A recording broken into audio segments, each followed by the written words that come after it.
Pada tahun 1904, selama perang Rusia-Jepang yang terjadi di 203 meter hill, sebanyak 130.000 pasukan Jepang dikerahkan ke medan tempur untuk merebut Port Arthur, pangkalan angkatan laut Rusia. Hampir tidak ada satupun orang dari kedua belah pihak yang mampu keluar secara hidup-hidup dari medan pertempuran yang sangat kejam tersebut.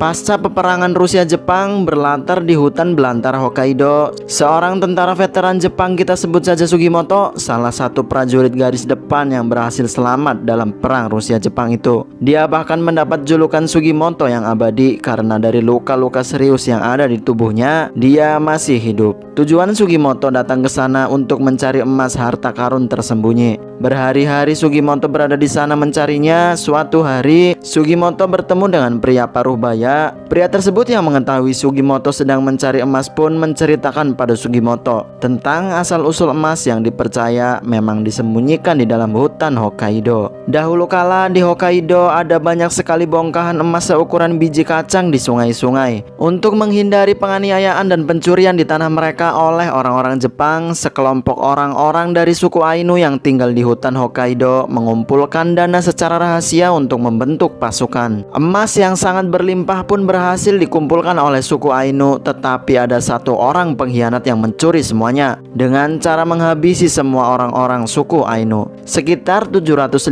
kg emas berhasil dicurinya. Setelah menyembunyikan di suatu tempat tanpa diketahui siapapun kecuali dirinya, si pencuri ditangkap dan dijebloskan ke penjara yang dikenal sebagai neraka di ujung bumi. Penjara tersebut bernama Penjara Abashiri. Meskipun sudah mendapatkan siksaan secara brutal di sana, si pencuri tidak mengatakan apapun tentang di mana letak emas yang disembunyikannya. Kemudian para sipir memotong tendon kakinya agar tidak bisa kabur dari sana. Karena penjara Abashiri sangat ketat, si pencuri membuat tato lokasi di punggung sesama narapidana untuk memberitahukan temannya yang ada di luar penjara. Dengan menggunakan arang dan jarum yang didapatkan dari kerja paksa, sebanyak 24 narapidana ditato olehnya. Dia mengatakan pada semua narapidana yang ditato untuk kabur dari sana. Jika berhasil, dia akan membagikan emas yang dicurinya. Dan jika semua narapidana yang memiliki tato tersebut berkumpul, maka akan menunjukkan kode lokasi keberadaan emas yang dia sembunyikan.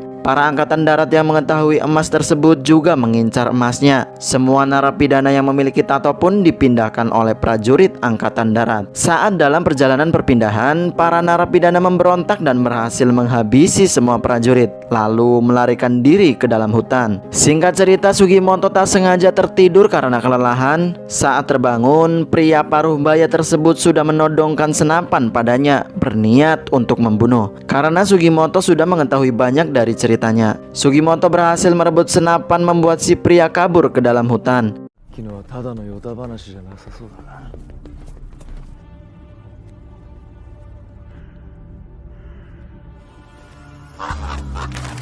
Singkatnya, setelah berjam-jam melakukan pengejaran, Sugimoto berhasil menemukan si pria parubaya tersebut. Namun, si pria sudah dalam kondisi tak bernyawa karena diserang oleh beruang. Tak sengaja, Sugimoto melihat tato di tubuh si pria. Tato yang sama, tato yang dimiliki oleh narapidana Abashiri.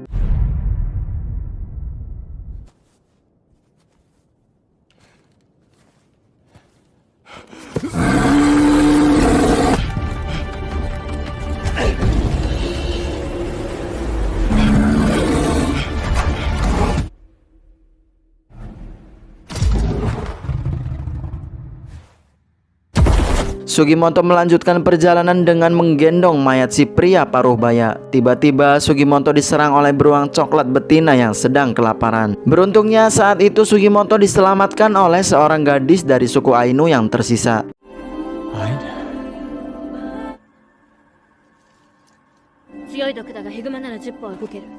Gadis Aino menyuruh Sugimoto meninggalkan mayat pria parubaya karena beruang coklat akan sangat marah bila buruannya dicuri. Namun Sugimoto tidak bisa meninggalkan mayat tersebut karena satu tujuan. Sugimoto pun menjelaskan arti tato yang ada di tubuh mayat tersebut. Mengetahui Sugimoto sedang mencari emas nenek moyangnya, gadis Aino juga menceritakan tentang ayahnya yang menjadi salah satu korban pembantaian saat emas itu dicuri. その殺されたアイヌたちの中に力を貸してくれ。父親という意味だ。 Karena saat ini mereka berdua berada di dalam teritorial para beruang coklat, mereka pun hanya memiliki dua pilihan, yaitu menjadi pemburu atau yang diburu. Untuk sementara waktu mereka harus menunda perjalanan karena menurut si gadis Aino, beruang coklat akan segera menyerang. Sugimoto dan gadis Aino pun bekerja sama untuk bertahan dari serangan beruang. Dan benar saja, tanpa menunggu waktu yang lama, beruang jantan besar yang menghabisi pria parubaya muncul dari dalam hutan, menyerang mereka berdua.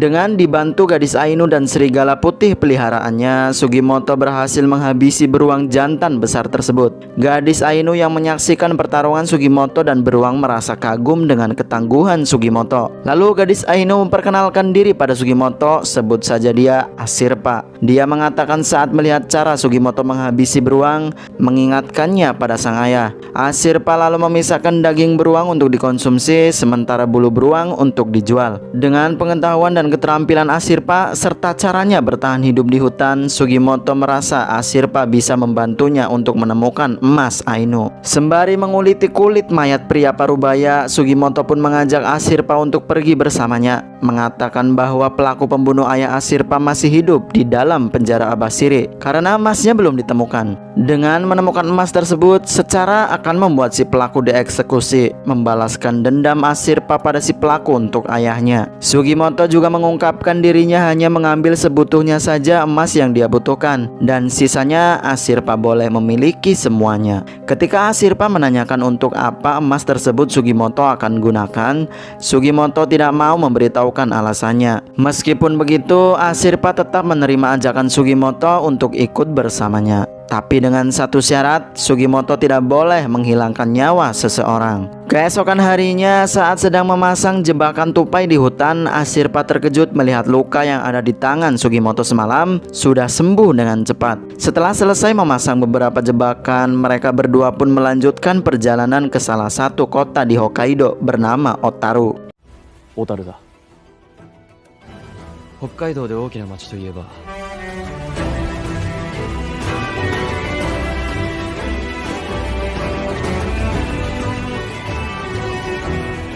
北のウォール街と呼ばれる金融発展した小樽。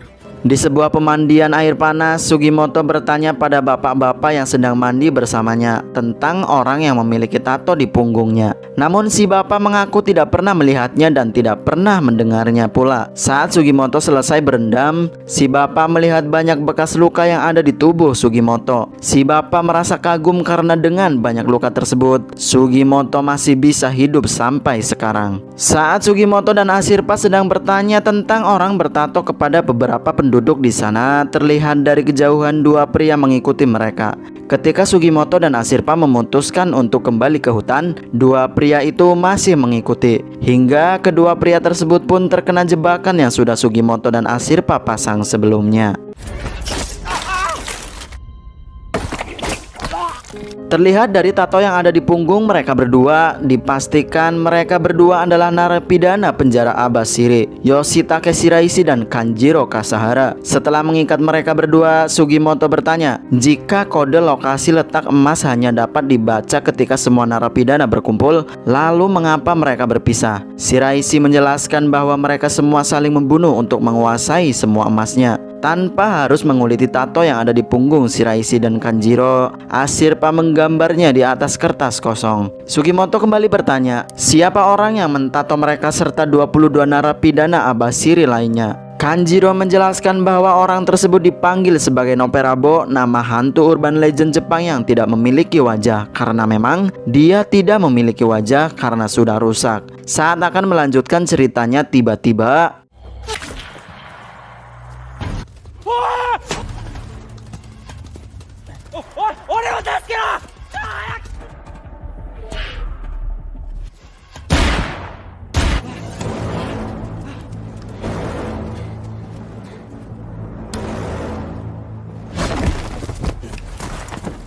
Kanjiro ditembak oleh prajurit angkatan darat dari divisi 7, Yakunosuke Ogata. Meskipun divisi ke-7 terkenal adalah yang terkuat dari semua divisi lainnya, namun bagi Sugimoto yang adalah seorang veteran tentara Jepang dari divisi 1, tanpa kesulitan Sugimoto mampu mengalahkan Ogata.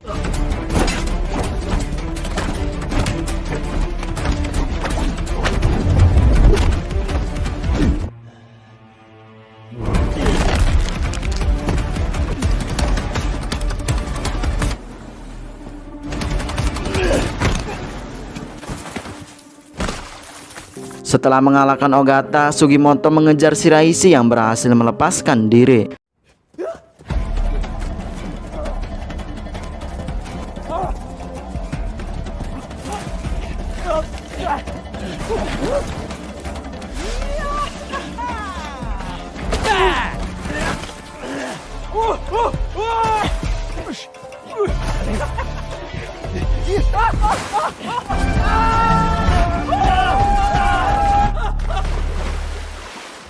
Sugimoto dan Shiraishi terjatuh ke dalam sungai karena sangat kedinginan. Mereka berdua pun melupakan sejenak permasalahan di antara mereka. Sugimoto masuk kembali ke sungai mencari peluru senapan untuk menyalakan api. Menggigil kedinginan, Sugimoto meminta tolong pada Shiraishi untuk membantunya mencari. Shiraishi mau membantu Sugimoto asalkan dirinya dibebaskan. Setelah Sugimoto mengiyakan permintaannya, Shiraishi mengeluarkan peluru yang ia sembunyikan di dalam tenggorokannya.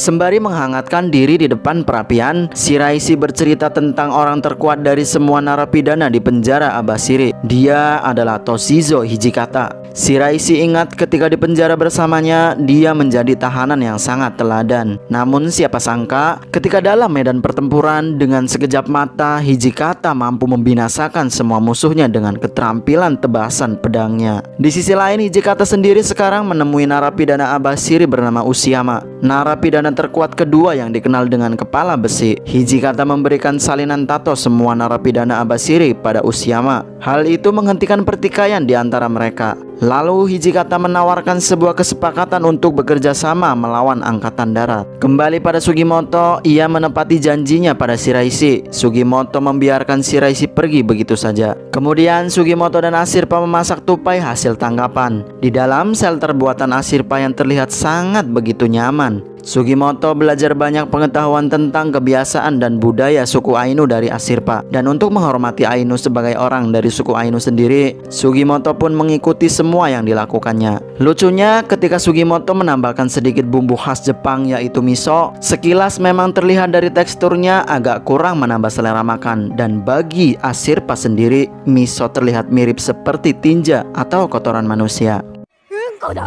うんこじゃねえよ。ミそうだよ。うまいから食べてみなよ。私にうんこ食わせる気か。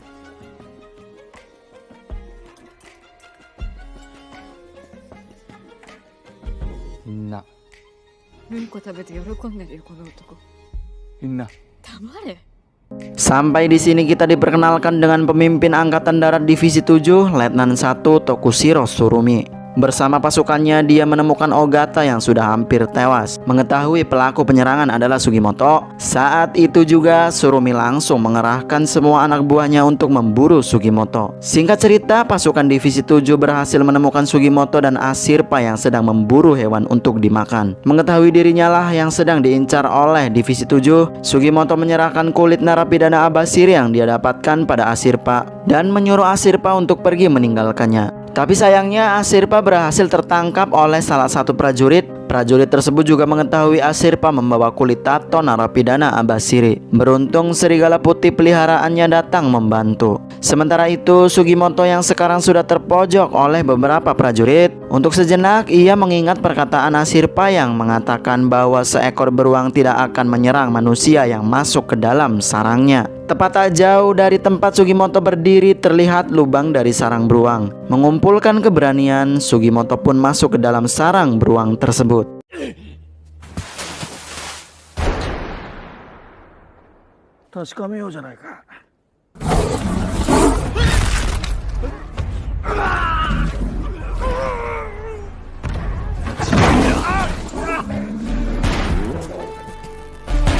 Benar saja, setelah Sugimoto masuk ke dalam sarang beruang, lalu salah satu prajurit menembak ke dalam sarang. Induk beruang yang ada di dalam keluar mengamuk menghabisi seluruh pasukan dari divisi 7. Sayangnya induk beruang juga harus tewas akibat pertarungan tersebut. Lalu Sugimoto keluar dari dalam sarang membawa bayi beruang yang kini sudah tidak punya induk karena ulahnya.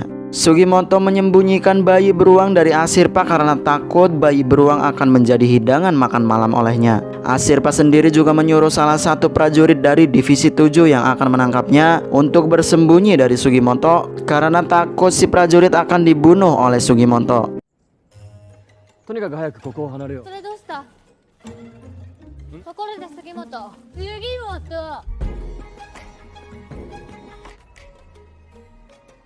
Ashirpa yang melihat bayi beruang disembunyikan oleh Sugimoto di balik pakaiannya menanyakan mengapa Sugimoto menyembunyikan bayi beruang darinya. Sugimoto pun mengatakan dirinya tidak tega untuk memakan bayi beruang yang imut itu. Lalu Ashirpa mengatakan bahwa dirinya tidak akan memakan anak beruang. Saat suku Ainu berburu dan menemukan seekor anak binatang, mereka membesarkannya di Khotan. Khotan adalah sebutan desa atau pemukiman bagi suku Ainu.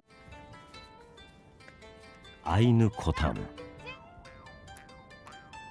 大きな川や河口付近、村長を中心に秩序から数十個のチセと呼ばれる生活が営まれていた。 Meskipun Sugimoto adalah orang asing dari dunia luar, namun para penduduk suku Ainu menerima baik kehadiran Sugimoto karena Ashirpa terlihat bahagia bersamanya. Bahkan nenek Ashirpa juga menginginkan Sugimoto untuk menjadi suami Ashirpa kelak. Tapi ingatan kehilangan sahabatnya saat perang membuat Sugimoto kembali merasakan perasaan takut jika nanti akan kehilangan orang yang disayanginya lagi.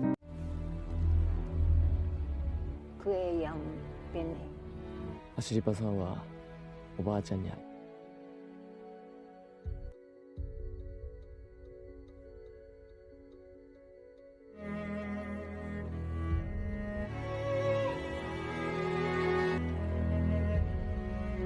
Saat pagi-pagi buta, Sugimoto pun memutuskan pergi melanjutkan perjalanan tanpa Ashirpa. Sayangnya saat Sugimoto sedang sarapan di kedai mie ayam Bapak Selamet, para tentara dari divisi 7 mengepungnya.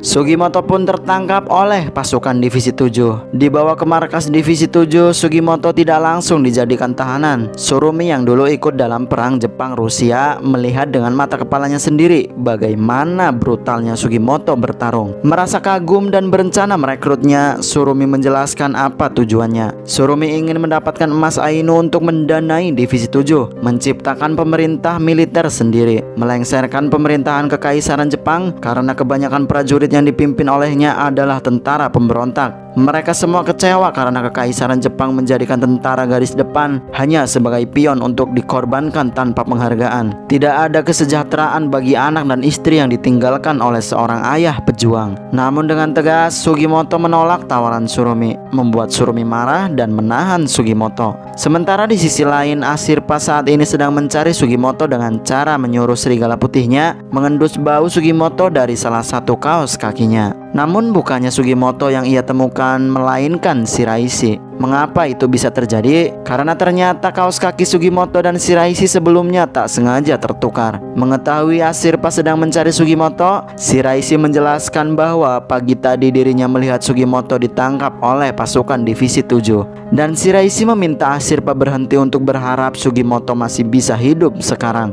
Meskipun Sugimoto dijuluki Sugimoto yang abadi, namun Ashirpa percaya bahwa Sugimoto memiliki keteguhan hati yang kuat, membuatnya sampai mendapatkan julukan abadi. Ashirpa memaksa Shiraishi untuk membantunya menyelamatkan Sugimoto dengan panah beracun yang ditujukan pada Shiraishi. Singkat cerita, Shiraishi dan Ashirpa telah sampai di markas divisi 7. Dari luar jendela, Shiraishi mengintip dan melihat Sugimoto sedang melakukan perlawanan pada Yohei bersaudara yang menyiksanya, hingga sampai perkelahian dilerai oleh anggota lain. Sebelum Surumi mengetahui di mana tato yang dipegang oleh Sugimoto, Sugimoto tidak boleh dibunuh dulu. Lalu Shiraishi memberitahukan bahwa Sugimoto masih hidup pada Ashirpa, dan kesepakatan pun dibuat. Shiraishi akan masuk melalui jeruji besi jendela dengan keahliannya menggeser persendian di tubuhnya. Dengan bayaran, Shiraishi mendapatkan bagian emas Ainu yang sedang Ashirpa dan Sugimoto cari. Ashirpa pun menyetujuinya dan berjanji akan menepati janjinya itu. Setelah melumuri seluruh tubuhnya dengan minyak beruang dari Ashirpa, Shiraishi pun berhasil masuk melalui celah sempit jeruji jendela besi. Bertepatan setelah Shiraishi melepaskan ikatan Sugimoto, Yohei bersaudara kembali masuk ke dalam berencana untuk menghabisi Sugimoto.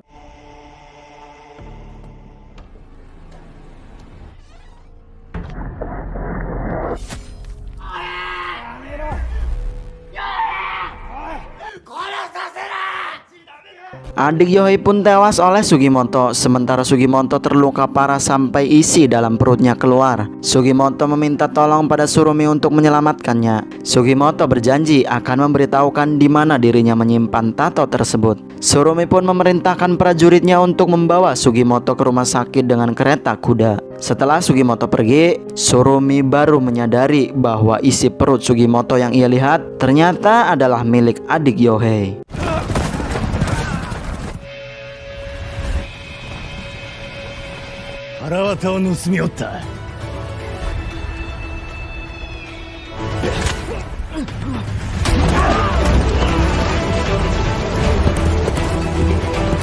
Sugimoto berhasil menghajar semua anggota divisi 7 serta kakak Yohei yang ingin membalas dendam padanya. Ashirpa datang membantunya. Shiraishi yang sekarang masih berada di dalam markas divisi 7 membakar markas tersebut, menyamar menjadi anggota divisi 7 dengan menggunakan seragamnya, lalu mencuri tato yang didapatkan divisi 7. Surumi yang juga menyusul mengejar Sugimoto dihentikan oleh Ashirpa yang memanah kudanya. Surumi pun kembali ke markas dan mendapati markasnya sudah terlalap oleh api. Di sini Surumi menyadari bahwa Sugimoto tidak sendirian. Sugimoto memiliki kelompok yang lebih unggul dari banyaknya prajurit yang ia miliki. Namun bagi Surumi itu bukanlah masalah, karena yang terpenting sekarang adalah tatonya aman karena sudah dipakai olehnya dijadikan rompi kulit manusia.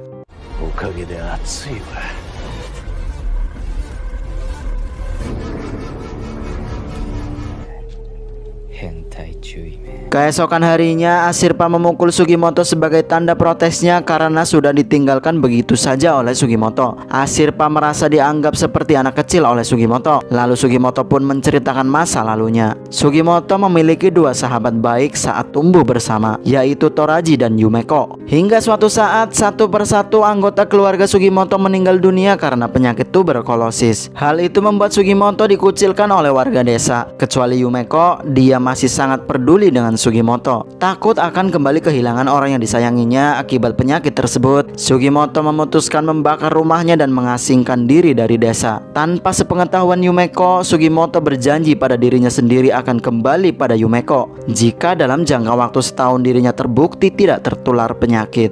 Ketika setahun berlalu, Sugimoto benar-benar kembali ke desa. Namun saat itu tepat acara pernikahan Yumeko dengan Toraji. Meskipun patah hati, Sugimoto tidak mementingkan perasaannya sendiri. Sugimoto merasa senang karena kedua sahabatnya hidup bahagia. Singkatnya, saat terjadi perang Jepang-Rusia, Sugimoto kembali bertemu Toraji dan berjuang bersama. Sayangnya Toraji harus tewas karena menyelamatkannya. Saat detik-detik sebelum kematiannya, Toraji mengungkapkan keinginannya, yaitu mencari emas Ainu di Hokkaido untuk membayar dokter terbaik yang bisa menyembuhkan mata Yumeko. Karena Yumeko sekarang tidak lagi bisa melihat. Sebelum mengembuskan nafas terakhirnya, Toraji meminta Sugimoto menjaga Yumeko.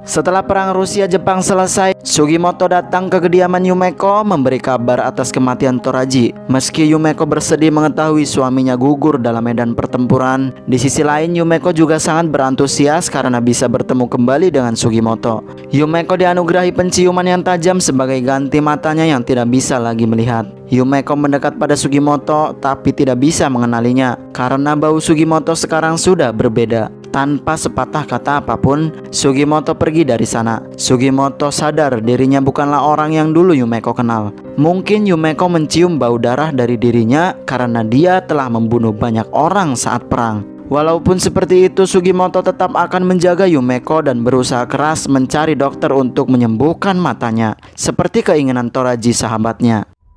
あちゃが好きだったアイヌの言葉だ。戦争がどれだけ悲惨なものだったか、天から役目なしに下ろされたものを私にはわからない。 Setelah mengetahui masa lalu Sugimoto serta alasannya mengapa bersikeras mencari emas dari nenek moyangnya, Ashirpa semakin kagum pada Sugimoto yang memiliki hati lembut dan rasa tanggung jawab tinggi pada orang-orang terdekatnya. Ashirpa pun berjanji akan membantu Sugimoto dan bersama-sama menemukan emasnya, serta juga untuk mengetahui alasan mengapa ayahnya dihabisi. なんだアシリパちゃん。お様おかわり。お様おいしい。 Scene diakhiri dengan memperlihatkan di dalam penjara Abashiri. Dengan suara bergetar menyiratkan kesedihan, Noperabo menyebut nama Ashirpa berkali-kali, membuat kita para penonton bertanya-tanya, apakah Noperabo adalah ayah Ashirpa? Entahlah, hanya CEO MBG yang tahu.